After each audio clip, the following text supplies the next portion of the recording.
All right, guys, let's go. It is time for us to cast the TSL Grand lower bracket finals, not the grand, the lower bracket finals, the finals of the lower bracket. So basically what that means for anyone who's not really familiar with this sort of tournament bracket, it is a double elimination tournament. I mean, StarCraft's such a wild game. There's 3 different matchups, you know, 3 different races for each one to play.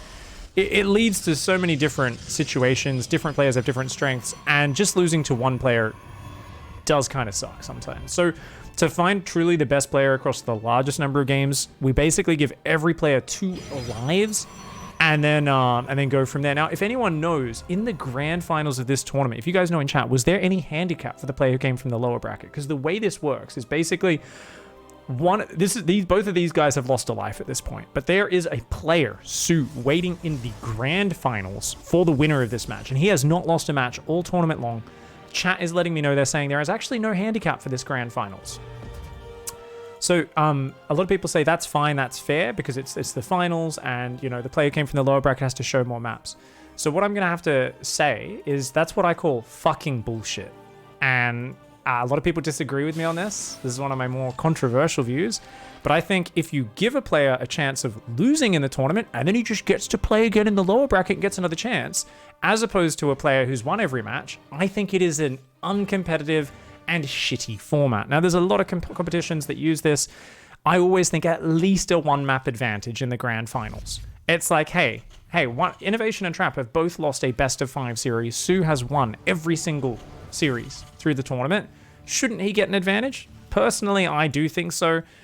But, you know, some tournaments used to have a 2-map advantage. Or it would be, okay, it's a best of 3 grand finals, but the guy from the losers bracket has to win 2 best of 3s. The guy from the winner has to win 1. Now, there's a good reason why people don't do this. It kills the hype a little bit, right? If you're like, well, this guy just starts up 2 games in the grand finals, right? It's really hard for the other person.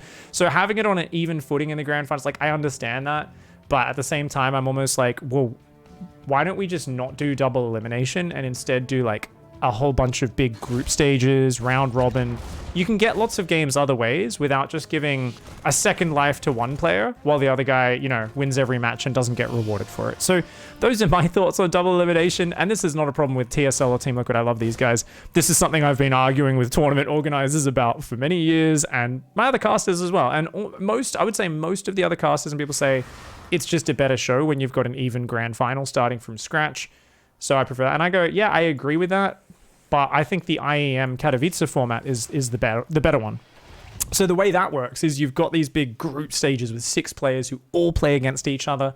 People get angry at that. They go, oh, there's a chance of there being a tie, and then it goes down to map score. It's like, and head-to-head score and stuff. It's like, well, I would still rather that. It's like, every map matters. It's like, yeah, you need to try to beat everyone. Every map matters, and everyone's on the same playing field. So for me, that always seems fair, and then goes through to a single elimination where it's like, hey, you lose one of those series in the top 8, you're out. You know, that's the way it works. Like, I kind of just imagine if you're watching Wimbledon and Federer just like loses to Nadal, and then it's like, oh, it's fine. He goes to the lower bracket, beats like another guy, and then he gets to play Nadal again and beats him in the rematch. And like Nadal is like, wait, but I already beat you and I've won every match up to now, but now I lose the finals. So basically me and you are 1-1, but you win the tournament. Okay, yeah, that seems fair. Like, it's that's me rant, guys. I don't even know, I wasn't even planning to rant about that. I was like realizing I should really set the scene for what this match means, what disadvantage they go into the next series with the grand finals. We'll see. Either way, these players are obviously godlike. We've cast some of their matches earlier in the tournament. We've seen them really going back and forth. I have not watched these matches. I'm casting them a whole week later because I have no passion, and I've just been not keeping up with all the matches. I've been a busy guy. So that's exciting for me, because even though I know who wins this match, technically, I haven't really thought about it. I don't really know how many maps or how he wins. And I also don't actually know who wins the grand finals. I think I know who wins, but I'm not actually sure. And I purposely have not checked or critically thought about it. And I'm going to start talking about this game so that I don't think about it more, because I might puzzle it together otherwise. And I want to be surprised and hyped. And this is one of those things. I am honestly, one of my talents, my superpowers as a human is not thinking about things. Like, if it comes to mentally avoiding things, compartmentalizing my brain to avoid facing the harsh realities of the world, this is my talent and my skill as a human. So I think I should be able to get through this. Don't spoiler in chat, please, for the duration of these 2 casts. We're going to be casting them back to back. So the Banshee not really finding much, but guys, remember, this is a very slow third base. It's 5 minutes 30. Nexus is not started. It is, of course, a 3-gate robo. We're getting a very quick immortal and a very quick robo base. So it's going to be sort of a 2-base Colossus opening. But of course, at this peak level, not going to let that third go down after 6 minutes. That would be crazy. That would be crazy. Pretty sure that'll go down soon. There we go. 5:45. Not a bad timing on the third. Now, of course, you got to compare this to the fact that there is a third command center. Now, it has not been scouted, but because you've seen the starport with the tech lab, the Banshee, the tanks building, as a Protoss, you know this means it's going to be a 3cc follow-up because your opponent's investing in so many tech units. You know, there's often a Raven to follow it up. Oh, got to get away from that Observer. Even though the Stalkers can outrun them, they can outrun the Observer. So as long as they get out of Observer detection range, the Banshees will be fine for now. But as I was saying, so basically, we'll try to be as analytical as possible in these casts. A lot of the details of TVP go over my head because I'm not that high level a player in this matchup. But oh no, he's going to run out of energy. Oh, that's a real kick in the nuts. 2 Banshees is the magic number. Then they can one-shot probes. It allows them to ignore shield batteries. Great hunting there for Trap, who sees the third floating down. And as I said, he already knew it was going to be some sort of third command center build. Did he spot that it's Mech just there, though? Ooh, sees a second factory building, so he knows. I think, well, maybe actually that was... I think he saw that. So I think the hallucination knows it's Mech. We've got Charge on the way. We've got Double Forge. Now, he's going for Colossus and Colossus range, which are great for clearing up these unupgraded Marines. They're good for killing Hellions and Hellbats. They're really trash against siege tanks in general, and it's something where Artosis, especially commentating Mech versus Protoss recently, I've really enjoyed his analysis where he goes, okay, like 1 or 2 Colossus is not bad, but it's not really what you want, you know? You want Immortals for killing tanks, Cyclones, Thors. You want Disruptors, technically, a lot of the time, are great for like slowing down pushes, killing tanks and Thors. But really, Storm is the most kind of widely applicable ability for Splash, in my opinion. And Artosis was talking about it a bit in GSL, and I was sitting at home in front of my TV, and I do this thing. If you're wondering what it's like when you're a rather analytical commentator like myself and you watch another commentator, I sit there talking to my TV sometimes. I'm like, yeah, yes, Artosis. I like point at my TV and nod. I'm a weirdo. But I was like, yeah, I was like, that's a really good point, Dan. Like, I pretend I'm having a conversation with him. It's a little bit of my special time thing. Anyways, I don't think you want to go more than 2, at most 3 Colossus. Immortals are great. I love to see Storm, especially since we see non-stop Banshee production in this game. If you ever end up with those Banshees coming in a fight and most of your Stalkers have died, the Banshees can kind of clump up and just dish out crazy damage. Dropping a Storm on the Banshees can be very nice. Obviously, feedback on Ravens and Banshees is useful as well. Inno has a nice little semi-wall here. He doesn't have this side walled off, which I'd love to see him wall this off at some point in the near future. I think you can't afford to leave that open. Interestingly, no attempt to bust through from Trap. And Trap's economy is not really where I'd like it to be either, to be honest. So I'm going to be a bit critical. Trap stopping at 71 probes. I guess he's worried about the maxed out push, but... And I mean, he's defending well. Oh. Is he though? Is he though? Force fields. Ooh, good force fields. The Hellion's just going to take out 1 or 2 probes. These Stalkers, of course, looking to harass any units that move out on the map. Oh, Banshees sliding down. Remember, these are Hyperflight Rotos Banshees. They slid down the left-hand side of the map. The Observer up behind the Natural was actually poorly placed. It was sitting there. It could not see the edge of the map. So they went right past that Observer without being spotted. There is a cannon there. Needs a cannon in the main base. I think we're going to need to see a cannon in each base. And I was going to say, I'm not going to be critical of Trap because I feel like you need 85 probes to really absorb the damage and make sure you don't, you know... You can swarm over your opponent later. You can lose a few probes. I mean, he obviously wants to just have this one giant army and take efficient engagements, and that can work. I mean, there's a lot of bad supply, a lot of Marines, a lot of Hellions, crazy SCV count. It's just one of these things where you're going to have to be real efficient when push comes to shove. If you're only playing on 68 probes, you're going to need to find some good angles. Now, Stalkers and an Observer there. Still no cannon in the main, so that's the dangerous rotation spot. 5 Banshees wanting to work their way down the flank. At the same time, Stalker's skirmishing in the middle of the map. Innovation pushes him back, clears up that frontal observer. These Banshees thinking about it. They are in vision right now. Those Banshees going to come in. Most of the Stalkers just left. These Banshees do a lot of damage. Prism flies straight into the main. Cyclones need to react right now. Cyclones need to react right now. Oh no, Inno, if a big Zealot Warpin gets in the production, that's huge. Oh my god, I can't believe it. Oh, his Warpins, I think they're off cooldown right now. The Banshees are actually picking off Immortals rallying across the map. Ooh, Cuck Matrix goes down. The Raven points at the Colossus and says with absolute conviction and belief, you are Cucks. The tank's sieging on the Zealots, though, with an absolutely psychotic engagement. The thing is, I think the Banshees do so much damage, even though his tanks did almost nothing there. I think the Banshees are going to win the fight. They will at least take out the Colossus. The problem, of course, is those Zealots up in the main base. A Banshee is trying to deal with that. Those Zealots are tearing it up, and anytime you create chaos, you wear down the numbers of the Terran units.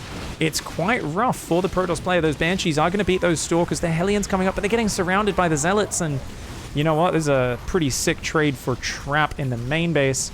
The frontal army fight, was it enough though? He's trying to warp in more Stalkers on top of these observers, and oh man, the fact that he's still got detection. I mean, what do we got? 2 Banshees, 4 Hellions, no tanks, no wall off here. And I mean, Trap just flying a Prism straight in the main base.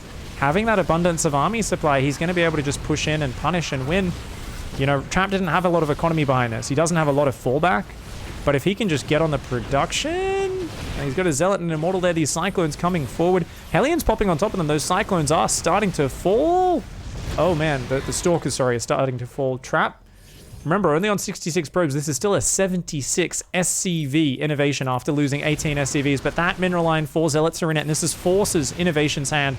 The Zealots getting torn up on the north. The Stalkers do blink forward. Couple of nice lock-ons. This Hellbat standing strong. It is 2-2 upgrades up against 2-2, so even upgrades on both sides. The SCV is going to have to pull back to the 4th base. That's going to tie up the economy a little bit more. But now as these tanks come forward, Trap, you got to get out of there. Oh god, the siege tanks do get some big siege ups. And Trap is going to have to pull back for now. The Planetary in the north does clear up those Zealots. SCV's trying to go back to mine.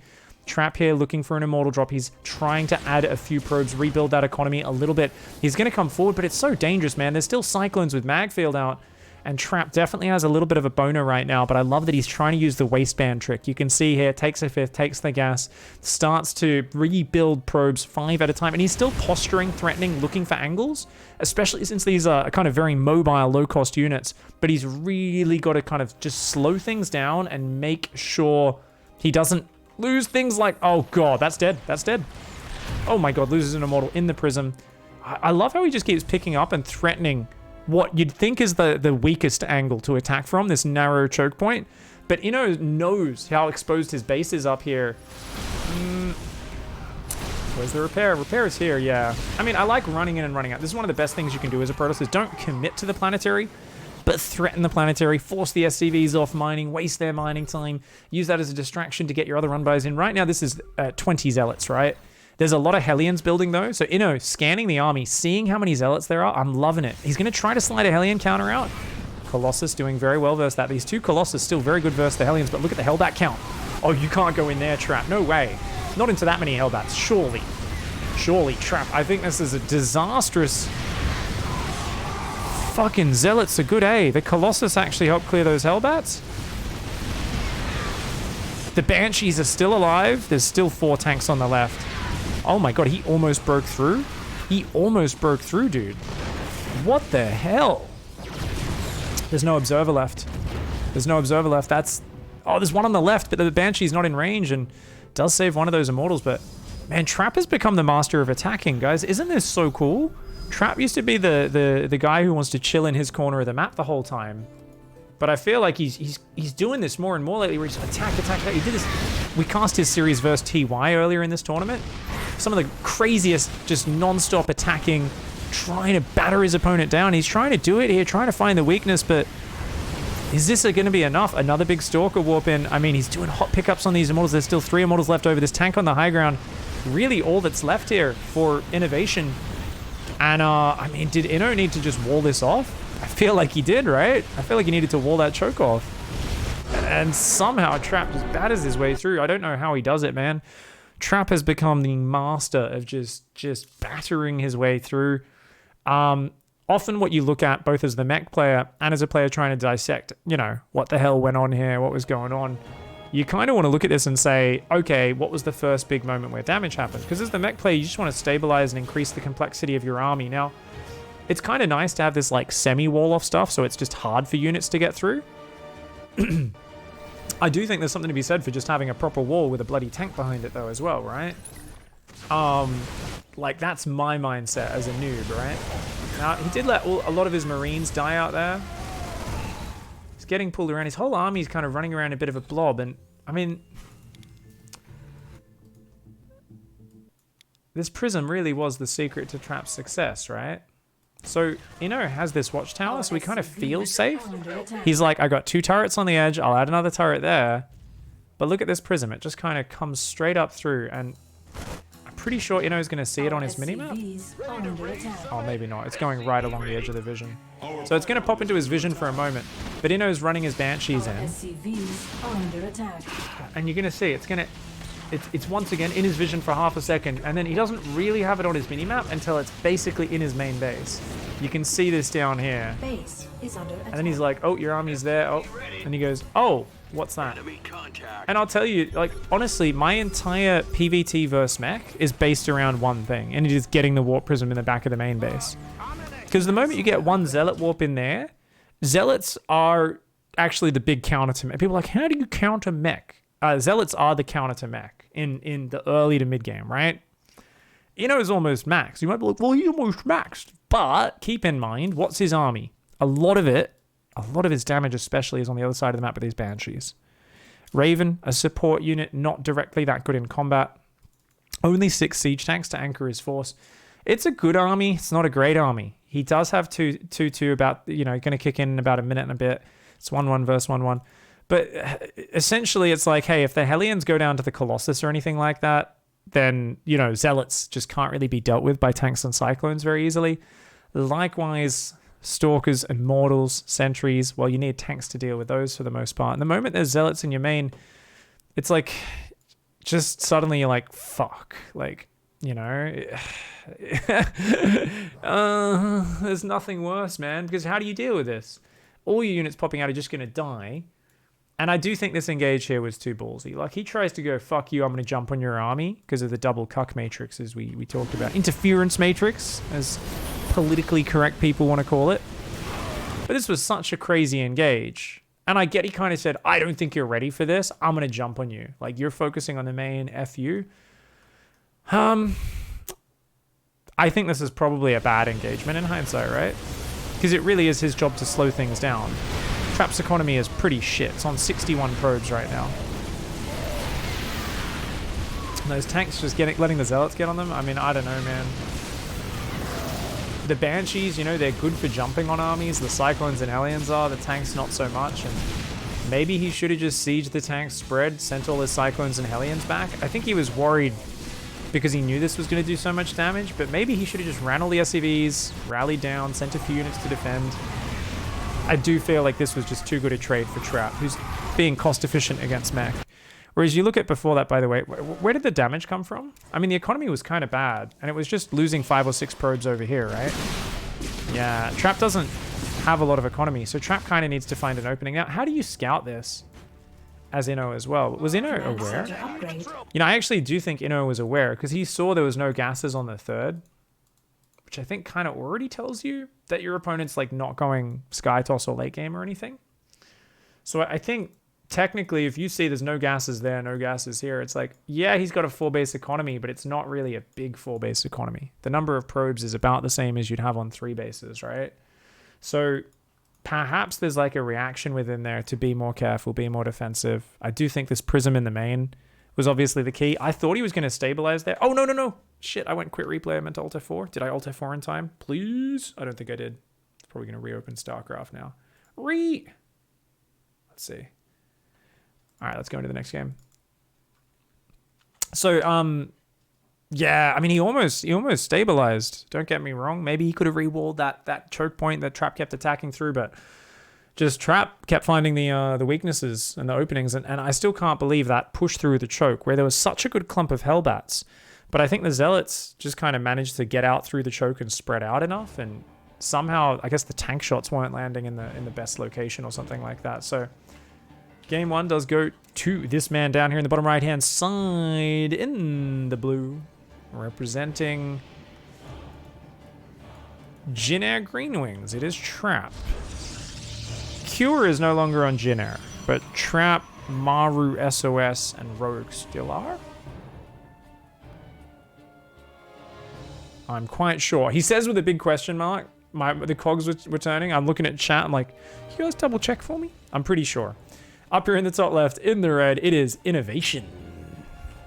I think it's pretty unlikely he'll go mech on this map. The bases are so spread out. I think that was an Eternal Empire special, so looking forward to seeing what comes on in this next game. We'll see exactly how it goes. Creator is no longer on Jin Air, or is he still... Creator still on Jin Air? Pig, aka Passion, is gone. An ex-Starcraft programmer turned analytical caster. His specialty is pointing out small mistakes players make and pretending he could do better to soothe his bruised ego. That is true. That's actually just... Did you just look into my soul, Yuri? Did you just look into my soul?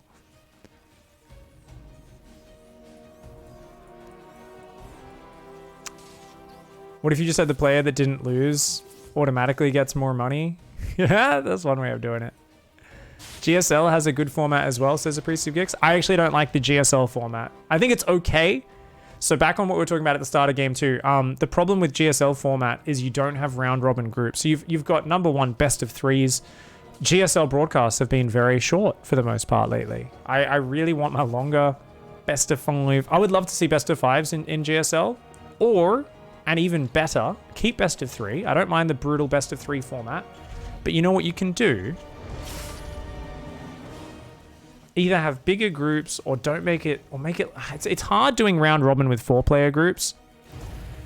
But what I don't like is the way often one player is your obstacle in the group stage. So what happens, and if you look at the statistics, is because it's winner's match, loser's match, and then final match, you often get a player who beat a player in their first match in GSL groups, faces them again in the final qualification match, loses the rematch. Because they've already used their best strategies and their opponents had time to process and kind of break down how to counter that and can kind of come at it from a fresh angle. And it's one of these things where I'm kind of like, not a big fan of that, you know? Swiss, someone's talking about, can GSL do a Swiss format? Swiss is great for community tournaments. It's really fun. It's really bad for kind of following a storyline though. So Swiss format, amazing for getting a lot of games out whenever you've got a community tournament, especially when you've got people of different skill levels playing.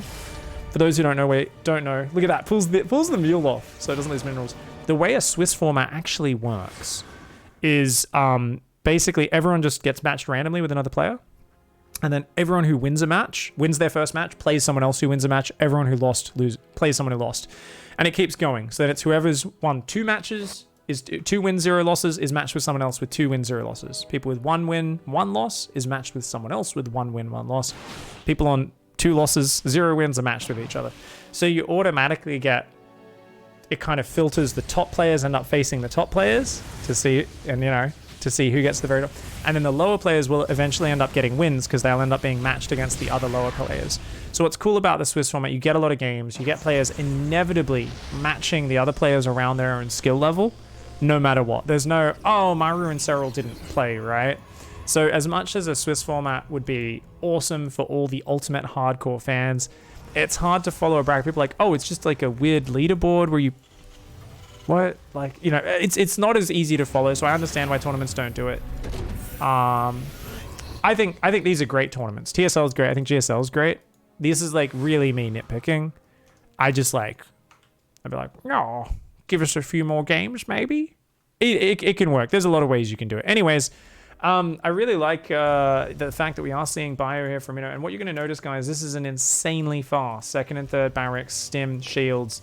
It's got a bunker, has got a Raven, and Trap's like hungry for information right now. Now he sees the Raven with that Adept Shade, I believe. The Raven did pull back. I'm actually not sure if he saw it, but he should have seen the 2nd and 3rd barracks with that shade. He sees at least the 2nd one there.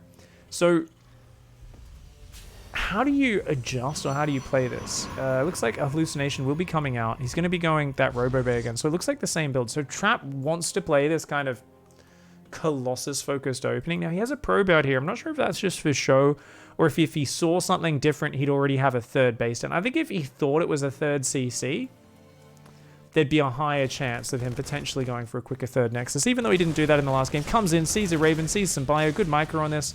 Of course, +1 weapons on the way. Now, this looks like pretty stock standard. 4th gas goes down, which tells us Inno is definitely not going to be doing an all-in in the follow-up to this. On 2 base, it already looked like he would take a third. With a Raven, you don't really pull SCVs that often. Sometimes you do. Kind of depends on what's happening in the game. Those Stalkers come in, cause a bit of a ruckus. They don't really achieve that much. Where are the observers at? So we've got one observer here. It's going to come forward, take a little look-see around. And third Nexus does start. First Colossus does get its extended thermal lance. And Forge is on the way behind this. So charge not going down just yet. I do like that. I think you don't really need charge until the fight happens. So the longer you can delay that, the better. And especially with Stalkers out on the map threatening, ready to pick off units when they move out. Colossus on the way. These are units that are very good for buying time. Whereas if you're really relying on just Zealots to defend, you kind of need to make sure charge is ready. Preferably before they get across the map. So charge, he sees him move out, starts charge immediately. No, he's going to need another pylon, as I say that he does build it. It's a lot of Marauders, guys. It's 8 Marauders, 2 Medevacs, and a pack of Marines here. He's trying to focus fire these Marauders, but the Medevac's doing some good healing. Notice the Raven is not move commanding. It's actually following one of these Marauders to make sure it stays in the safe zone. Ooh, ooh, ooh. That Colossus is a little far forward. It's almost trying to bait the Matrix out of Inno. Now, that Observer's well placed, making sure it can see if he tries to rotate to the bottom. And a shield battery on the third base as well. Charge is still on the way. +1 starts. 4th and 5th gateway on the way. Inno going to send a double drop into the main base. Third CC is on the way. Oh, he almost gets the Raven. Oh, that would be so big. If he can get that Raven, it's huge. Now, this Observer, I don't think he's going to actually get a glimpse of that. I'm not sure if the Observer saw the drop. He should know this is coming. His second Colossus and a few Zealots are going to go in the main to deal with that. And this Observer is going to see the rotate. Now, Inno will see that Observer, but he hasn't noticed it just yet. A single Adept coming in, but it's actually not aggroing the SCV, which is a bit of a shame, as you would love to cancel that command center. It's not going to happen. The Adept is going to get cleared up. Will not kill that. And these guys are going to come in, but look at this lovely little wall off. Trap just kind of hanging out. He's building 3 panic pylons, realizing he's hit a supply block. Oh, you got to be careful here. The Zealots, of course, big raw damage units and very good defense so far. Third orbital's on the way. +1 armor continuing behind this. Are we going to see a second starport in the follow-up for innovation? I would not be surprised. He's already building Vikings, not missing a beat with his unit production. And I love the way he's just treading water. He's just going around and hanging out. He's not overcommitting. He's kind of... He was sharking a little bit, but I would say at this point he's not even sharking. He's really saying, okay, let's not give you an opportunity to blink forward and isolate any of my units. Let's just like hang around in the middle of the map, add the third, keep building units, add the armory to timeout with the second engineering base. So he's actually going to go double upgrades. His depot placement is some of the grossest shit I've ever seen. We're going to say that's on purpose. It's a strategic choice to make it hard for Zealots to engage into his natural. Sure. Meanwhile, Trap has gone for DT Shrine here. Are we going to go +1 armor? I really love +1 armor after +1 attack because it's such a cheap and quick upgrade to get. But a lot of players have been favoring +2 attack before that. So we'll see exactly how he does it. 5 gates are down. He's adding 2 more gateways on the natural. And a few immortals coming in to help fight against these Marauders, which is going to be very helpful. Now, there are a few Zealots hiding around the map. Inno really building up for a big push. He's got 4 Vikings here. It's 3 Colossus. 4 Vikings, not really enough to deal with that. I'd love to see these Zealots hit that mineral line. Right now, it really is just both players building up. Second Robo on the way, +2 attack being chrono boosted behind this. Those 2 Zealots going to go in a very small run by on the third base. Economically, innovation is kicking butt right now. He's up 17 supply.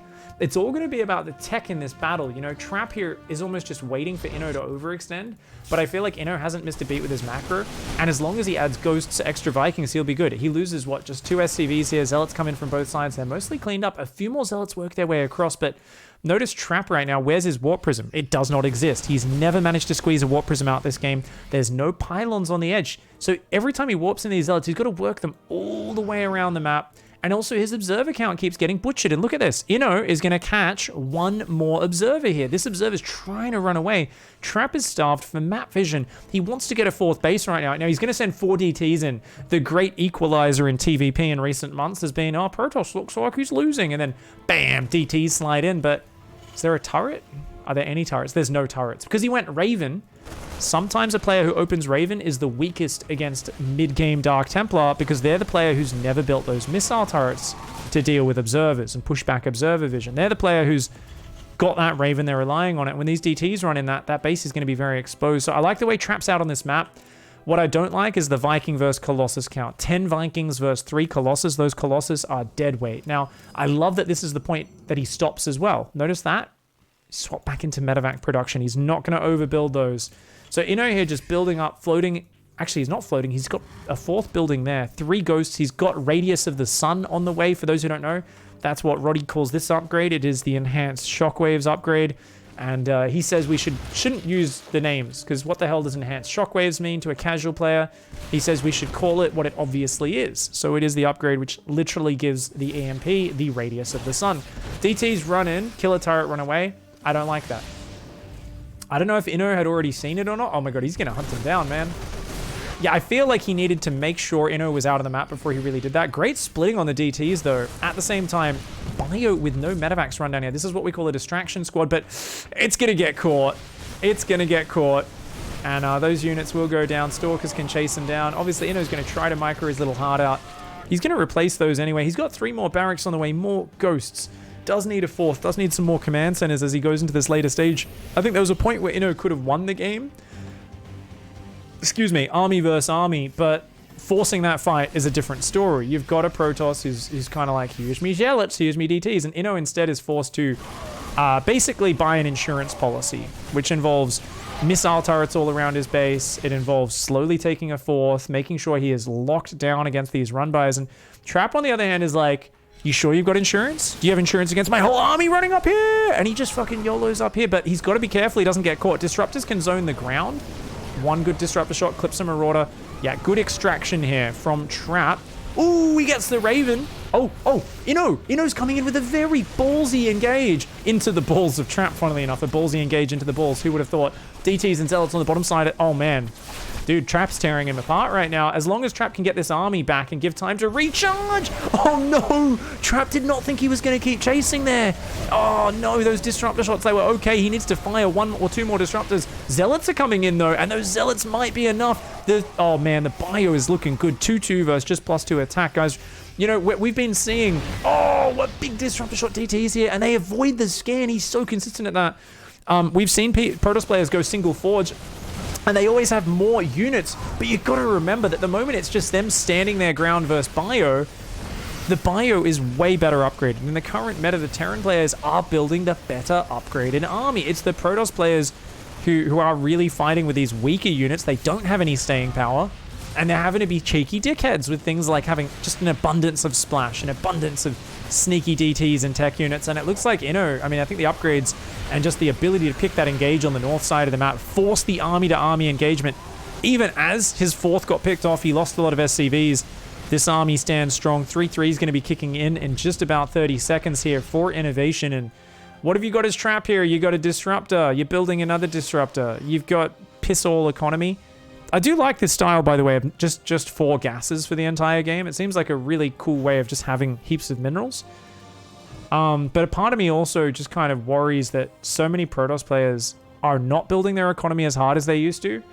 And it feels like Terran players are getting more and more comfortable not forcing the issue. They're the ones going double upgrades. They're the ones adding ghosts, Vikings, range liberators eventually a lot of the time as well. They're the ones who are often out expanding the Protoss. And there's this new meta of Protoss players saying, well, at any moment, I could jump on you. You know, I could be the tiger in the grass that jumps out and fucking just drags you down with this crazy amount of quick tech.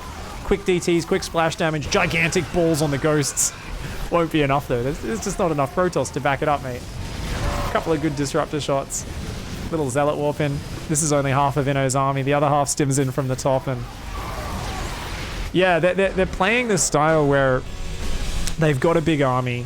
And they are really, you know, going for more splash damage, more tech. But we saw Inno there is like You are being safe. And he just like pulls back, chills, pressures, doesn't overcommit. Really just trying to make sure he's oh shit. I gotta remember to Alt F4.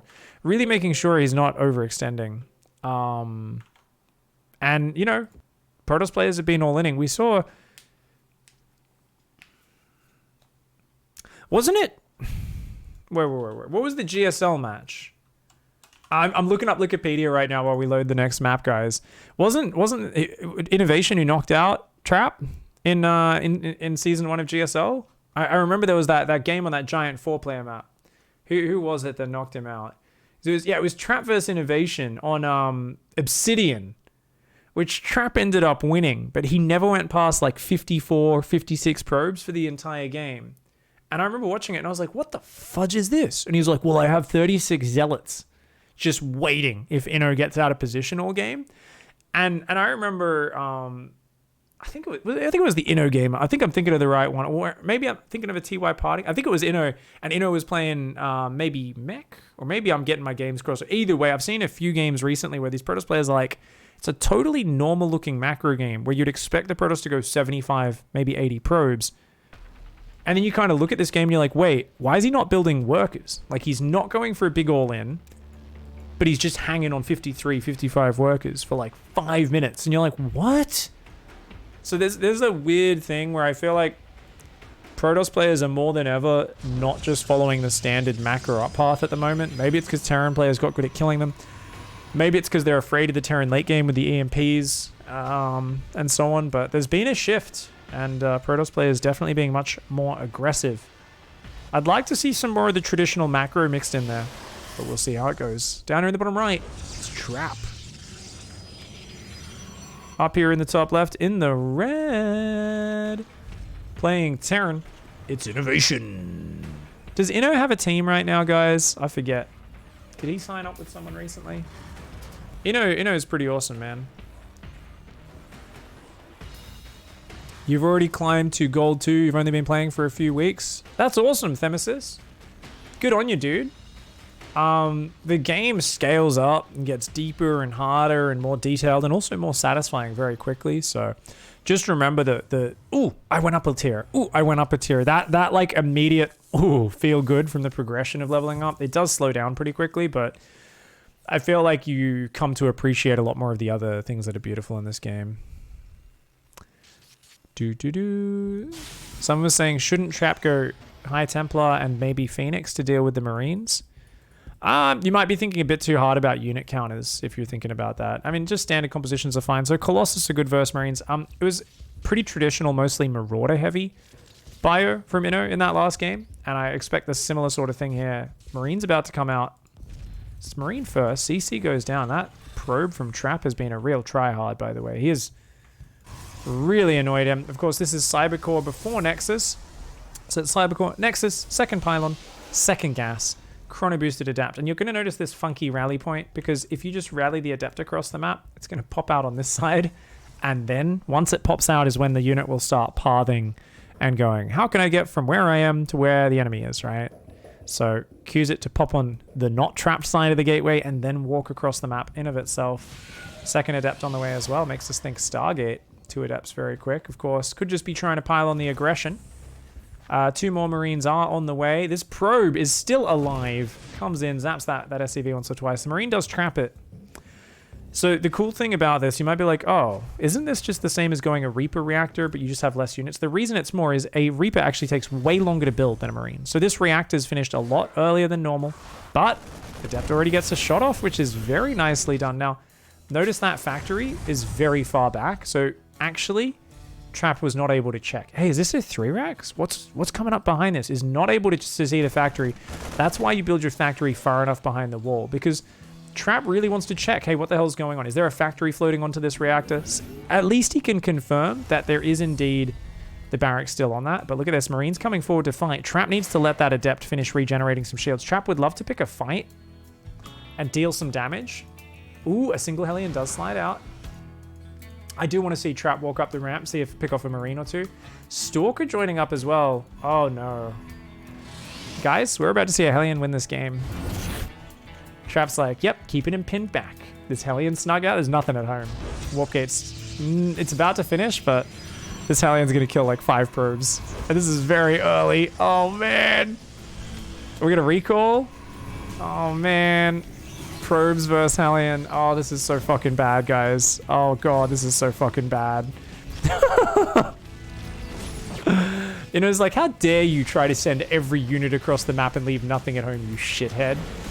2 probes. And it's the mining time. You're like, oh, 2 probes, that's not the end of the world. That's pretty fucking big, all that mining time as well. This is very early on in the game.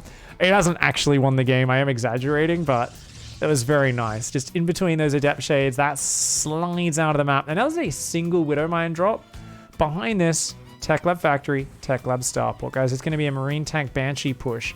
So he's going to push and try to bunker the 3rd base. This Widow Mine going to try to create some chaos in the midst of that. The Banshee will probably come down and try to hit the main base. So the idea is keep the Widow Mine alive so you can just keep pressuring this base, force units to be stuck here. Do the same thing in the main with the Banshee, and then push the front and try to siege up tanks and so on. Oh! Sick micro. Does get 2 probes. Inno kept changing targets there. So he gets extra mining time and gets 2 probes rather than just 1. Now, Stalkers are going to come across the map. This is just a 3-gate... Oh, no, he's a 4-gate blink, actually. Wait, what the fuck just happened? Where did 2 probes just die? What? 2 SCVs, I mean. I missed something. I don't know what. I don't know where 2 SCVs just died. Something happened. Did an Adept Shade in, maybe? Banshee's hiding in the corner to not get spotted. Now, these Stalkers are going to go aggro. Tank is in a good position. Doesn't have a backup tank, though. And it's exposed. The Drilly Boys come forward. The Marines are trying to punish this. So you notice he's like, okay, you go for the tank. You're going to lose a lot of these Stalkers. Those Stalkers run to the left. Some of those hot pickup. The Banshee's going to come in there and add some DPS, man. These Stalkers, that's a lot of Stalkers to lose. And oh my God, that went really, really bad for Trap. Trap's going to say, look, I got the tank. Let's force the issue. I've got an opening, but no. Good focus fire from Inno. Clicked on the low hit point Stalker. So Trap is in big trouble right now. There's a 3rd CC finishing, and Inno has 1 goal in this game, and that is to just fucking chill and survive. Now, his 2nd and 3rd barracks, or if he chooses to go factories, which he could, are very delayed right now. But as long as he survives, equal workers, 3rd CC almost finished, 3rd Nexus hasn't even started. Trap's moving out to start it now. And look at this. He's got 2 cloaked Banshees that are going to harass, a Widow Mine drop that can come back in. I don't even think Trap's going to be able to defend all this. He's still got most of his Stalkers on the front. He comes in with a 4 Stalker drop. The tank says, oi, get out of here, you dickhead. 2 SCVs do go down. Doesn't manage to lose any units. But you know what? Killing 2 SCVs ain't nearly as big as losing a bunch of probes when you're already down an economy like this. And oh, wait, did Cloak not happen? Cloak not happened. Cloak not happened? Yeah, okay. That's good speak. Good speak. 2nd and 3rd factory are coming on the way now. If anyone here doesn't speak English as their native language, please do not emulate the way I speak. It is not proper English. It is kind of terrible. Tanks and Marines. That's a lot of Marines. Oh my lord. Did he just not stop building Marines off that reactor for like 5, 6, 7 minutes? Oh my god, it's 21 Marines. Stalker's still threatening, still being dickheads. Hyperflight Rotors are on the way. I kind of feel like they're, you know, I wish it was just into bio from here because it would be an easier way of finishing the game, but even Mech's going to be real hard. So Inno's rotating this Widow Mine drop. Stalker drop does come in. Gets 2, 3 SCVs, a bunch of mining time. Gets a 4th SCV, gets out of there. Trap doing a lot with a little right now. The 4 Stalker drop, one of the fanciest, most expensive, and most technical pieces of harassment. It's really just using, you know, whatever he's got. Widow Mine, of course, can drop, but you can just blink to dodge the Widow Mine, take it out. Cool thing that we saw from SOS on a stream a few months ago is once the Widow Mine fires, it takes a fraction of a second for the projectile to go through the air and hit the Stalker. You can actually get a shot off as the Stalker. If you target fire that Widow Mine as it fires, you can get a shot off and then still blink away and dodge. So we were seeing SOS kill Widow Mines before their shot connected, and we're like, what the fuck did we just see? Like, you can do that? And it's like, yeah, there's that slight delay between the Widow Mine rocket firing and actually hitting the unit. So anyway, Inno's left a few small openings in his defense. Trap found a few SCVs, picked off a Widow Mine. So you could say Trap's back in this game. But if you said that, you'd be wrong. Trap's fucked. He's got charge. He's got +1 attack. He's like, I'm building some Colossus. But unlike that Eternal Empire game, this is Trap going into the mid-game way behind on supply. There is a gigantic army that's going to be building up. Already 7 tanks. Now, arguably, the double armory is so delayed for Inno, as is the 4th and 5th factory, that, I mean, you know, Trap might get enough time, and he's going to go straight for a 5th base this time. He's going to try and get that army up. He's going to skip armor upgrades entirely, which I kind of like. I'm just curious, you know, do we get disruptors? Do we get storm? I feel like you're going to have to go a bit later into the game than you did on Eternal Empire, right? You know, what's going to add the efficiency to your army? Is it just still going to be finding a prism and getting it into the main base? Send 3 prisms all on top of each other into the main? Oh, the Stalkers and the Observer leave just as the Banshees come in. The Banshees. 1 probe, 2nd probe. Okay, not that much damage. The Stalkers do manage to bully them away. And probes do go back to mining. Observer's going to come in here.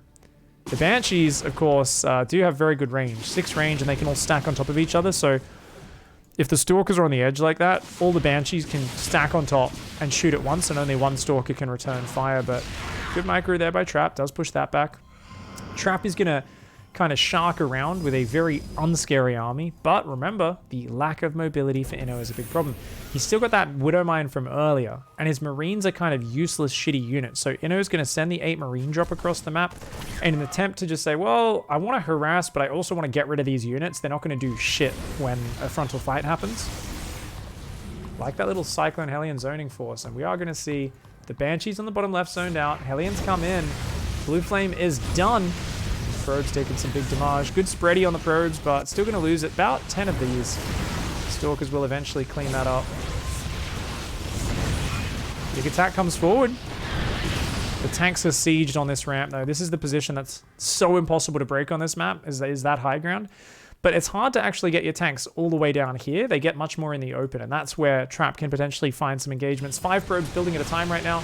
The Raven comes in and just throws down 4 auto turrets. He's going to kill 2 Stalkers, a cannon, and a handful of probes.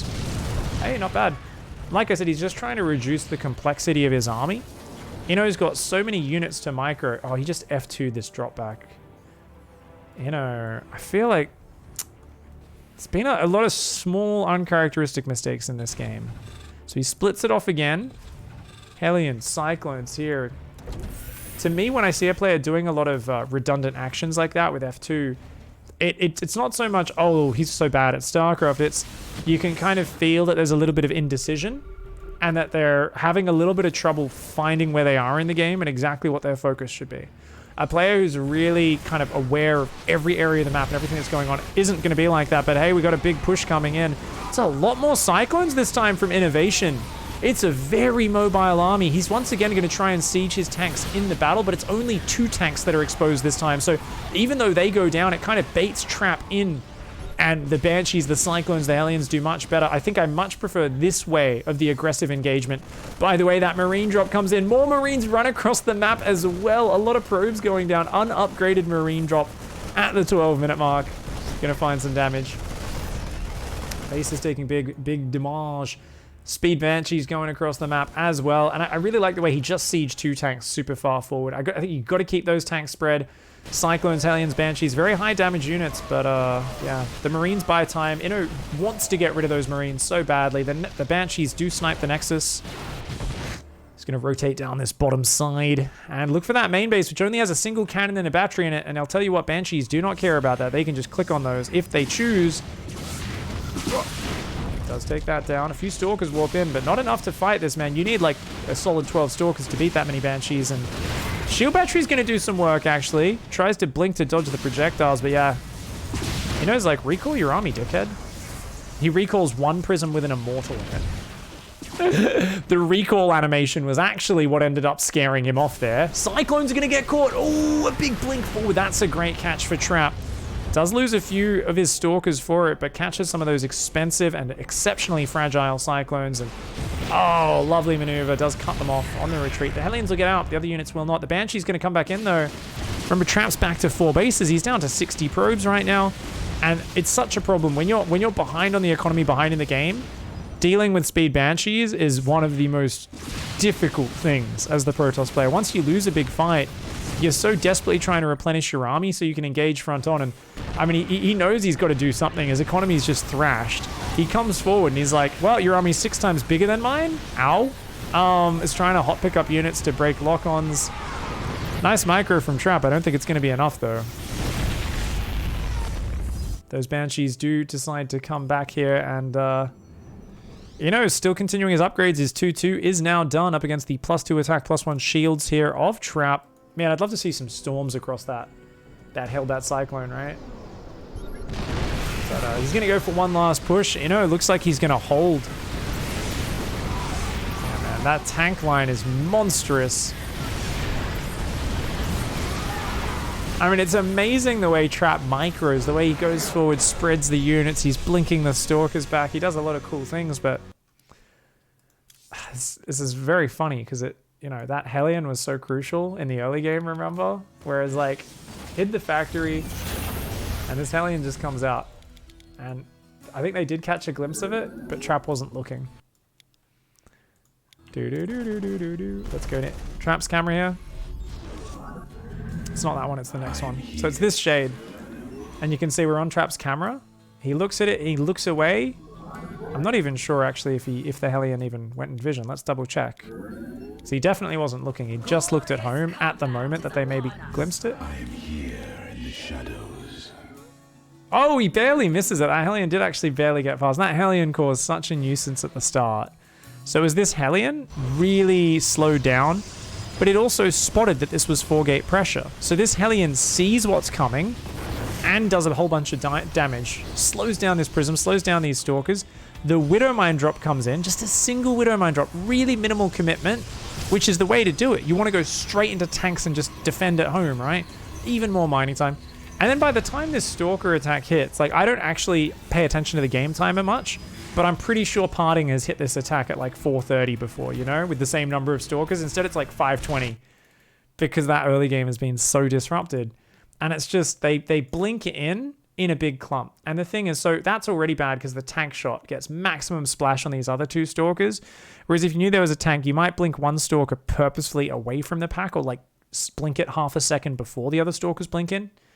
And whilst he does get the tank, look at the quick response. The SCV's A move and this Marine stutter step is immaculate. So I often in this position focus on trying to repair the tank. It's too late. Ino knows that's not going to work. And he's just like, keep clicking on it, buddy. All your Stalkers are dead. This one's surrounded. And these Stalkers are like, oh shit, we got to get out of here, man. I mean, he ends up losing so many of these units, man. He does actually recall one. And then another tank pops out. Personally, the way I like to do it is, because this 4-gate blink is so popular, I prefer the factory and the starport to be placed over here now, or here, so that you can put the tank behind it. And I feel like that just makes it so hard to break the tank. But I guess arguably you want to make sure it's factory starport so that you can still move tanks between this diagonal. You don't want to like wall off movement, so your tanks have to go around as well. But from here, big advantage for Inno, and I mean Trap tried to play from there, but was not able to make it work. GG's. So 2-1 advantage for Innovation. Let's see if we can close it out in game 4. Yes, I use 800 DPI, guys. Alakronos, thanks for the 17-month resub. Really appreciate that. Anyone who's new to the stream, please do consider clicking that follow button. And don't forget that there is a little thing called Twitch Prime you can use to give me free money out of Jeff Bezos' pocket. If you've got Amazon Prime, you get to give out 1 free Twitch Prime sub once every month. And yeah, who doesn't like free money? I know I like it. If you give it to me, I appreciate it. I mean, there's some people, like we had someone, Malvex earlier with a big cheer. That's even real money. It's not even Bezos' money. And I want to say a huge thanks to people who go above and beyond. But whether or not you can afford to support the stream, I know a lot of people are going through a tough time right now with obviously all the crazy disruption with COVID and everything, how that's screwed a lot of people. Don't ever feel bad. I've had a few people be like, oh, I'm so sorry, I can't sub anymore. I'm like, don't. Dude, take care of yourself. It's if you're doing well, if you can afford it, if you watch a lot of content, you can consider doing it. But do not ever, take care of your family, take care of your friends, take care of yourself. Pay your rent, make sure you got a buffer in the bank, put food on the table, take care of yourself first of all. And Yeah, and kick some ass. Is it free money? If you're working for it as hard as you do, though, so it's flexible. Well, it's free money for you, flexible, for the people who give it to me. It's real money that I work for, but yeah, it's free money for people who give it to me. So, Angriest Jaeger, thanks for the 2-month sub, mate.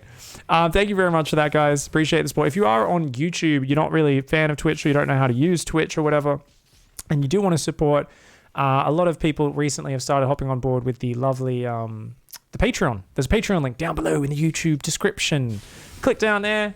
You can choose to support for any amount you want per month. Could be $1, could be $5, could be $1,000. Honestly, anything makes a difference. And you know, big thanks to all those people who've recently hopped on. In recent months, we've had a lot more people kind of really consuming a lot of YouTube content, and also saying, you know what, I've watched a billion hours. Let's support the Patreon. Let's give it a go. So good stuff. Thank you everybody for that. Dealing with my lovely little sellout Twitch Prime ambassador moment, where I try to get you all to Robin Hood, Mr. Billionaire Bezos' money into me pocket. Down here in the bottom left, Scully's Trap needs to win 2 games in a row. It's a best of 5 lower bracket finals here. And actually, wait, is this best of 5 or best of 7? I think this is a best of 5. I'm assuming it isn't. It's only best of 7 grand finals. Right. Ooh, comes in, sees the factory, so he's going to be very aware of the follow-up. That probe's like, oi, let me live. Ooh, does cancel the shade. He sees the Reaper. The Reaper was hoping to come in just as the Adept shaded out. Does actually see that it's a Twilight Council, though, so really good scout. The Adept's going to go across the map to pressure, of course. A big thank you, Angriest Jaeger and a Priest of Gix, as well as Kobe Bryant for the resubs. A couple of Twitch Prime resubs there. Much love, fam. A Twitch Prime sub helps a streamer just as much as a regular sub does, guys, in terms of money. People are asking about that. But we always do, you know, have a special place in our heart for those who give us the Twitch Promise Ring, the Tier 1, Tier 2, or Tier 3 sub, because, of course, that's something that auto-renews, whereas a lot of people will Twitch Prime sub, but it's kind of like a one-night stand, you know? You don't necessarily really know each other's last names. You don't necessarily want to. You have a good time, but you're not really expecting anything more. So that is why we do have a special place in our heart for that. Oh my god. Oh my god. Okay, that Adept a little slow to micro there, but got a Hellion, got a Reaper. This is already an amazing trade. Gets an SCV as well. This is a big disruption. That's really bad. That's really bad for Inno, mate. So this is a much better start for Trap. Gets a Hellion, gets a Reaper, Adept gets out, kills an SCV, and look at that, says, you know what? I'm thinking about getting a really fast third now. I've already taken the oomph out of your pressure. It's just going to be a double Widowmine drop here for Inno. I wouldn't be surprised to see him do the tank Liberator. So see a Liberator queue up after that. Could be a Tech Lab and just build a Raven. He's been doing a lot of Raven play, but Tech Lab. Okay, he's going to be that version. Widowmine drop will come across the map. Trap. Will he spot it? Not quite. Just goes past. Just goes past. Third Nexus does start up just after the 4-minute mark. Back at home. 2 Stalkers on the D. 2 gateways up. A Robo's about to finish. Remember, this is a 2-gate defense, so you don't have that abundance of units like the 6 or 7 gateway units some people have when the Widowmine drop comes in, but they're well positioned right now. Trap, he's got the Nexus, he's got the probe spotting the back door. There is a dark spot here. He's gambling that a medevac, I almost called it a Wetamac. It's a Widowmine medevac. The one hole in his defense is here on the natural, where he wouldn't see it till it pops out there, and then it could get in. But you know what? The medevac, very safe, very careful for Inno. 2 Stalkers guarding the main. The other ones rotate. They're looking actually to catch him on the rotation. Oh, he's hungry. Hungry hippos. Hungry Stalkers. Inno sees it first, though. Trap does not react in time, and Inno's found the soft spot. He says, oh, I think I found your Protoss G spot, mate. It's right here in the natural, isn't it? Trap says, no, that doesn't feel very good at all. He's like, are you sure, buddy? Feels good to me. For those who don't know, whenever Innovation's murdering probes, he instantly becomes the creepiest motherfucker in the world. Most Terran players do. There's a special place in their heart for stabbing the shit out of probes in their workplace. I mean, if you've been harassed as much as every Terran has by a probe at the start of the game, who's like, oh, gonna kill your barracks SCV, gonna block your command center, gonna steal your gas, you do get a bit murderous. Like, you could start out as a saint, you don't believe in violence and shit, you're all about positivity. I'll tell you guys, play enough TVP, and your feelings towards probes will only involve causing grievous bodily harm. So Ino's medevac right now is trying to get to the top of the mountain, but unfortunately he's only halfway up. This here is what we call a conundrum, and the medevac pilot, rather than accepting the place, is going to just continue to try and push that boulder uphill. Well, we'll come back and check in on that medevac pilot and see if they've made it to the top of the mountain later on. For now, looks like Raven harass. Raven's going to go out across this map. Trap being very conservative with the observer. Adept at the third base is sending a prism up, and oh, are they going to touch tips? Oh, they are going to spot each other. Trap notices. I don't think Innovation noticed. You can always tell. Trap noticed because he quickly pulled back and went around. Still halfway up the mountain. Still not there. Anyways, it is going to be Mech again, guys. We're going to see another Mech game. Ino's Mech is lit right now. He's going turret. Looks like he's getting turret syndrome. Hi-oh. I'll shut the fuck up now, guys. He knows about the Raven, so I think there's going to be a quick response here. One probe. Whoa, pull the probes back. What are we doing? Trap. What are you doing, buddy? I guess the Immortal kills them so quickly. Oh my god, it does, doesn't it? Medevac still has not made it. Ooh, okay, those Banshees, though. That's going to be a little bit of a surprise. And you can see Trap here. He's like, I want to go out across the map. I think the Adept saw the third command center floating out. And Trap really wants to make sure that doesn't go up. He's actually already got charge. Ino has not been walling his natural guys. And this could be a very fast charge lot timing. 6 gateways. +1 won't be done. Templar Archives and Archons aren't ready. But you know what? The Zealot attack could be really big. I think Ino feels like... Ooh, he doesn't get the Observer. I think he feels like he's pinning Trap back with all this harassment. But I think he's getting too greedy. He's moving out with the third. He's like, oh, look at all this damage I'm doing. And I think he's got to realize there's a big army gathering on the front, man. That's a scary force. And he's moving out right now. The Observer sees it as well.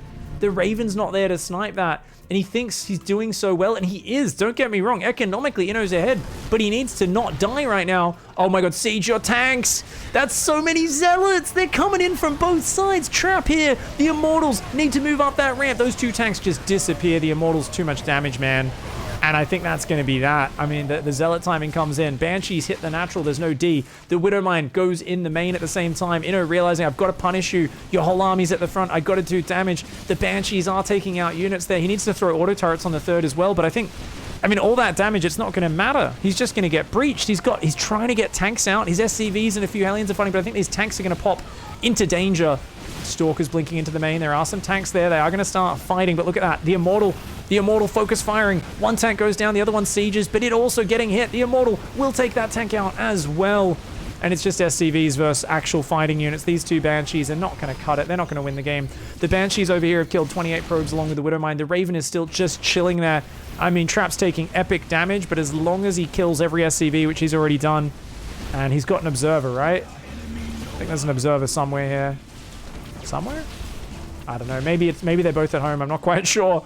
The Widowmine drop looks like it did fire again. Ravens do come in, take out a few more probes.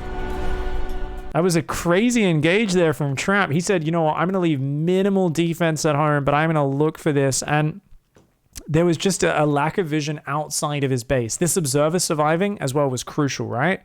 If that Observer didn't survive that scan, well, guess what? You don't know necessarily when he's sieging up there.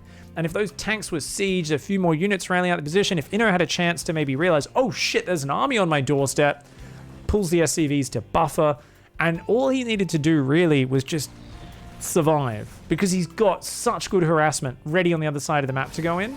But as we see, Trap's like, oh, he's here, go. Trap's setting up his spread, gets his spready going. So many Zealots come in from the north. Tanks are sieging with Zealots already on top of them.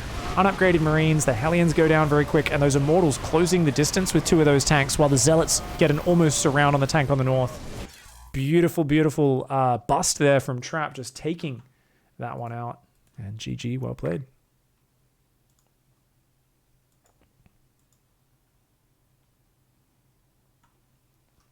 Oh shit, to move with a big old cheer.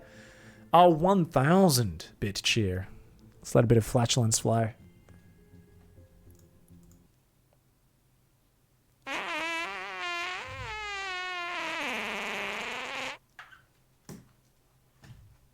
Noise. Noise. Thank you, Tamoved. Really appreciate that. Of course, Kobe, Priest, Angriest Jaeger. Thanks, fam. Much love. We are going to be coaching with Sarathas later. Cool. You're okay to push back a full hour if need be? He said it's cool if we push back a bit. That's cool. Guys, game 5, Trap first. No, this is sick. Let's see where the series goes. Is he going Mech in these last 2 games due to fatigue? Says Larry. No, he went Mech in the first game as well on Eternal Empire. Didn't quite work out there. Wouldn't be due to fatigue. It's just probably the style that he thinks works well right now. He's playing it very well, dude. Just didn't quite realize how all in, well, not all in, but how aggressive Trap was being there. And that's exactly the sort of bust that's my favorite way to break Mech players. Like, whenever people struggle with Protoss versus Mech, I always say, look, here's the rule. Go for an 8-gate charge lot bust. Like, as the Terran takes the third, just come in with a big surround, big flank of Zergling Zealots from multiple angles. And at the same time, try to fly a prism or 2. I usually go 2 prisms into the back. And if you get them sieged in the main, warp in Zealots of the Protoss's main while you're attacking the front with a big spread. There's just this moment where a Mech player so immobile has to cover so much more ground when they move out to cover a third. Ooh, cheeky Macarax coming down here for innovation. It is, of course, a barracks gas opening. Down here in the bottom, doing a nice early probe scout, playing quite safe. In the blue, it is Trap. This is, of course, Zen. And coming in, sees the second gas go down, which tells us it's going to be a very quick tech build for Inno.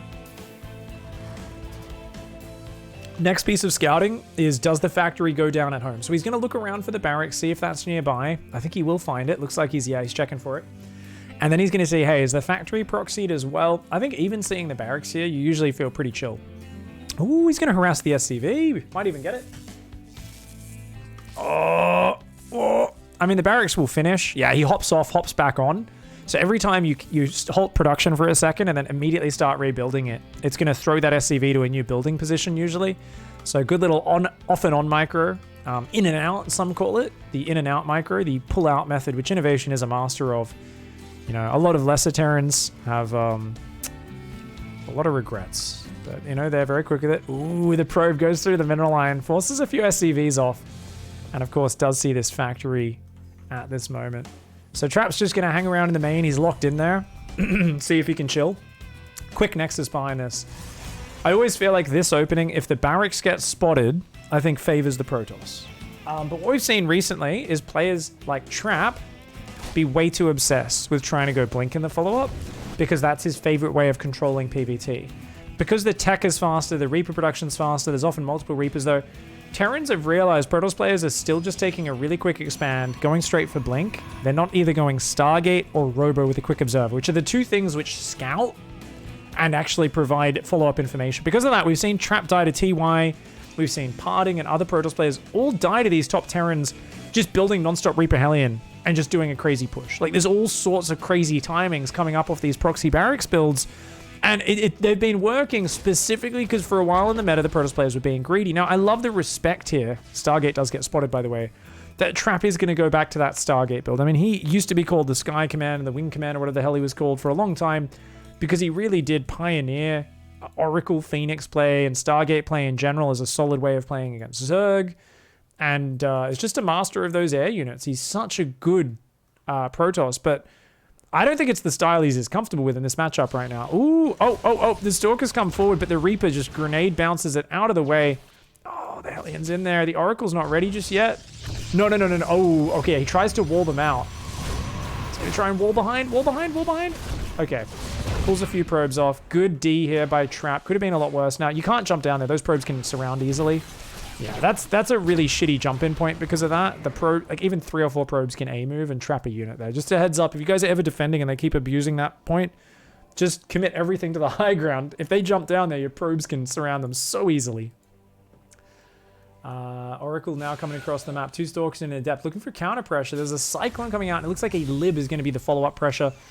Very few units on the ground for the D. Inno's going to need to be very careful. He cannot lose that Cyclone. Trap's getting a bit ahead of himself, though. That Adept just kind of throws its life away. Stalkers and Oracle going to try and capitalize on it, though. And he's going for it. That Oracle says, get over here, you shithead. And he does pull back. He realizes that Cyclone was going to be able to pull back and get mass repaired. I think the Oracle could go back in for the Cyclone here. Oracle, go for it, man. Oh, a little bit slow on microing the Oracle. Picks off a Marine. But now he takes a lock-on the face. And I think Trap's overextended. He loses the Oracle, and he loses a Stalker. This Stalker does get out, but now there's also a Lib counter-attacking, and I tell you, things could have gone really wrong there for Inno. I do think Trap messed up his control a little bit. I mean, it's a situation which I would have messed up 10 times worse, but Trap absolutely unforgivable for a player who's normally so exceptional at that. And he's not watching! Oh no! Bit of a slow response. Does warp in 2 Stalkers, but lost mining time. And look at this. Cyclones, Vikings, this crazy push trying to punish the fast third. And you know what? If he gets a lock onto an Oracle or something, if Trap panics, he will get punished. If he panishes. That's why you panic and then you get punished. 2 Oracles are out. The Lib still being a cheeky dickhead. Oh, Trap's panicking, man. He's panicking. A Stalker goes in and dies. The Lib goes back in and it's getting wrecked. A Phoenix will take a solid minute to deal with that Lib. Oh, Trap. He cancels his third. That's all Inno wanted. This isn't even a serious push. He's just looking to fuck with you, mate. Oh, no. The probes are rallying back in. Trap, what are you doing? He's falling apart. Oh man, I can hear the sobbing of a white English teacher in Korea, an American who's very mini. He types GG a lot. Oh, I can hear the sobbing of him from here. Oh, god damn it. Because that really was something where Trap, I think he could have done okay, but just a bit of misexecution in a few of these situations. And now he's trying to thrust in here, but it's a half-baked attack. He knows he's behind, and it feels like he's lost control. There's been so many consecutive mistakes. You could see the tilt. The tilt was real there, man. That was insane. That was crazy. I mean, so if we go back to that first counterattack engage, I mean, the Adept being ahead arguably is okay, right? Because you take the lock on and you kind of lure the Terran out, which is good because then your actual units that do damage and kick ass come in and you're like, get him! And you obviously want to kill the Cyclone, right? The Marines, unupgraded Marines are nothing here. So check this out. So Oracle comes in and is like, get it. But then he realizes, okay, Cyclone's about to come off cooldown, right? It's only 2 seconds left. Let's pull back. It's going to be able to be mass repaired. We're not going to be able to kill it. Come back, just kill what we can down here. We've still got, obviously, the Adept went down, which is a shame. Would have been better if he pulled further back and kept that alive. Then he comes down, and then I think here he needed to be much quicker. The moment that Cyclone locks on, that Oracle needs to go after it. But he pulls back, and this Oracle, look at what it does. He hold positions the Oracle. Not what it's supposed to do there. And then the Cyclone's able to just chat it. The Cyclone's like, I'll just stand and fight, dude. I'll just kill all your shit. So that's big mistakes. Now, I think from here, he was still fine. This is not the strongest opening for Inno, and you're just ahead. This opening versus Inno's opening, like you are just ahead at the start, right? You've got more probes. Where's his infrastructure? It doesn't fucking exist.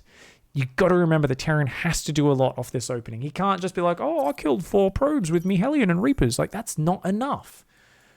He needs to do more. So, slightly slow reaction here. Fast enough, though. This is good enough. 2 probes, not the end of the world. But this is the point where Trap just needed to say, okay, we leave these 2 Stalkers in this base. This is the point where Trap said, you have to be defensive. I've got Oracles. I've got Stalkers. I want to bust you. I'm so focused on doing an Oracle Stalker bust. That's my whole plan. I'm doing a 3-gate Stalker bust. I'm going to kill you. I'm going to kill you. I'm going to kill you. You know, Trap's so focused on his attack. But the correct call here was actually to just chill for a second. So it felt like he was totally fine, and then this happens, and we see Trap just fall apart. He is so surprised that Inno is attacking into a Stargate 3. He's like, what? I'm the one who's meant to bust you. And we see a series of unfortunate mistakes. So, Lib's there, and he says, well, I've got a Phoenix on the way. These Stalkers don't need to hang around. The Lib's already flying back in on the edge of his vision. We're on his camera right now. He literally just saw the Lib come in. And a Phoenix does not counter that Lib. So he kind of goes, oh yeah, the Lib's going to go further away. It's going to fly over here. Then it'll come back in. By that, my Phoenix will be out. It'll have time to kill it as it's flying in. We'll be fine. It's like, no, wait. You know he can't kill a Nexus, right? Unless he locks on with both Cyclones and then hangs out for a solid 14 seconds. He can't kill a building Nexus. And even if he does, it's just a Nexus. It's not the end of the world. But the moment he pulls that away, he does drop a pylon, which is a good idea, you know, preparing for the future. It's not really necessary, but, you know, it's a thing, I guess. And he just needs to gather his units up and then kill these units. And just, it's like, I get he doesn't have a lot of tools, right? So let's take a look at his tools. He's got 1 Oracle. Wait, did he cancel? Oh no, because he lost his other Oracle, didn't he? So he's got what? 1 Oracle, 1 Stalker. So he kind of freaks the fuck out. But he's got 3 gateways ready. These gateways will be off cooldown in a sec. He should be able to warp in 3 Stalkers. 4 Stalkers and an Oracle will do okay against this. Bit of micro, you'll be fine. But then this lib just totally ruins him. He loses the Stalker. Suddenly his units are in his worker line. Cancels his Nexus unnecessarily. I don't know, man. Yeah, it felt like he was just so thrown off there, dude. Rock! Thanks, Thunderbit. Cheer. Much love. I hope you guys enjoyed that series. Really well played by Innovation. And he does go through to the grand finals. Up against Sue, which we'll be casting next. Thank you, everybody, for the support. And yeah, I'll catch you guys next time. Goodbye and good night.